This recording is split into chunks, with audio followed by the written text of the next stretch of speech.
Ray Harmony here, and today on Take 2. Ray Harmony here, and today on 3 Minute Theory, you're going to learn how to hack counterpoint and write unique harmonies. I'm going to show you this in the context of writing a backing vocal melody, but this hack works for any instrument. And as if that's not enough, you're also going to discover what counterpoint has in common with Oreo cookies? But first, tea. Circumventing rights, lines to lands, harmony over money.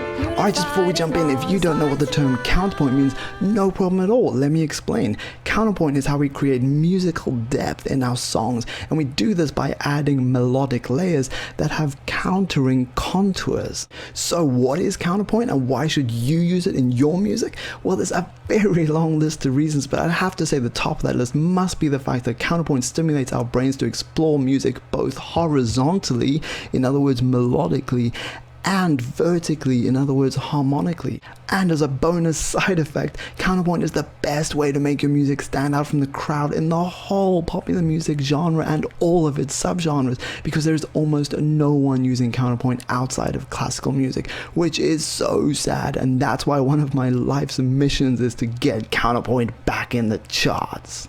Alright, that's enough chill-making. Counterpoint is not going to get into the charts by talking about it, so let's make some music.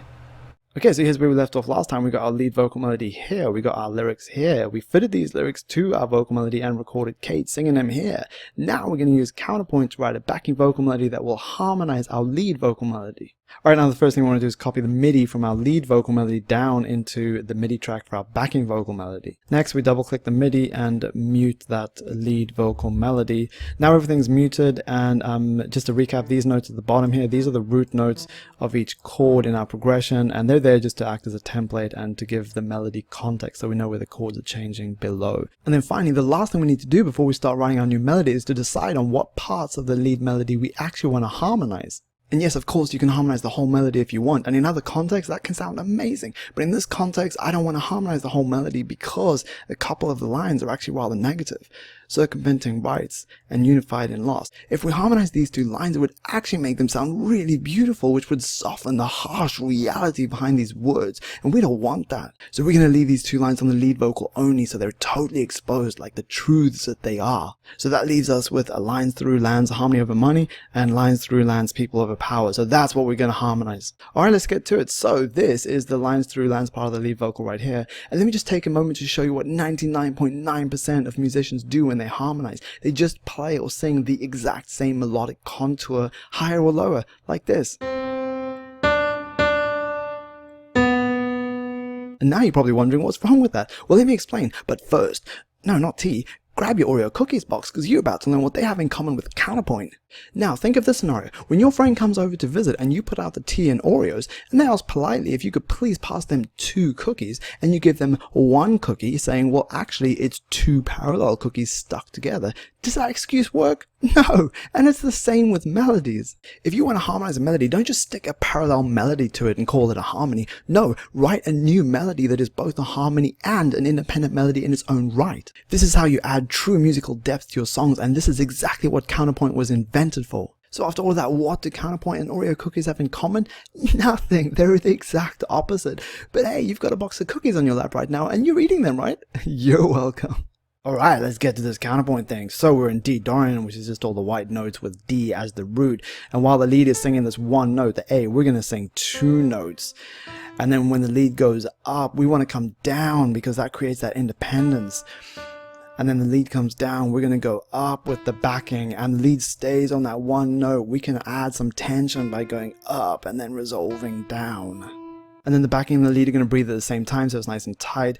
And then the lead sings 3 syllables on one note, which is an opportunity for the backing to create some movement. And we're going to start up here, and this is the first time that the backing is going to be higher than the lead, actually. And then we're going to come down, and then the lead shoots up again, so backing is going down.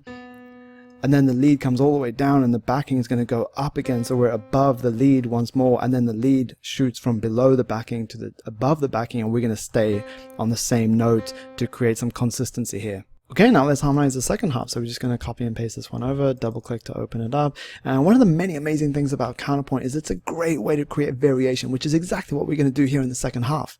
So the lead vocal melody is the same every time you hear it, which makes it super catchy, and then we can inject the variation into the backing vocal melody, which won't be the same every time. So let's keep the beginning of the melody the same so no one's expecting a variation, and then over this long note here, that's where we can change things up. So let's get rid of that tension, and then let's lower that note. And then the backing and lead breathe at the same time again, and we're into the final phrase. So let's bring this note down and glue them together, because that's actually the word people. And then the lead goes up, and instead of coming down this time in the backing, we're actually going to stay on the same note, and then we're going to go up just afterwards, and then we're going to come down. So we've actually got 3 notes there to that 1 note in the lead, and then the backing stays on the same note while the lead comes down, and then the lead goes up, and the backing is going to come down to finish. Alright, and just before I sing the final version, if you want to learn more about how to use Counterpoint, please check out the Counterpoint hack in my songwriting and producing PDF. The link is below. Here we go.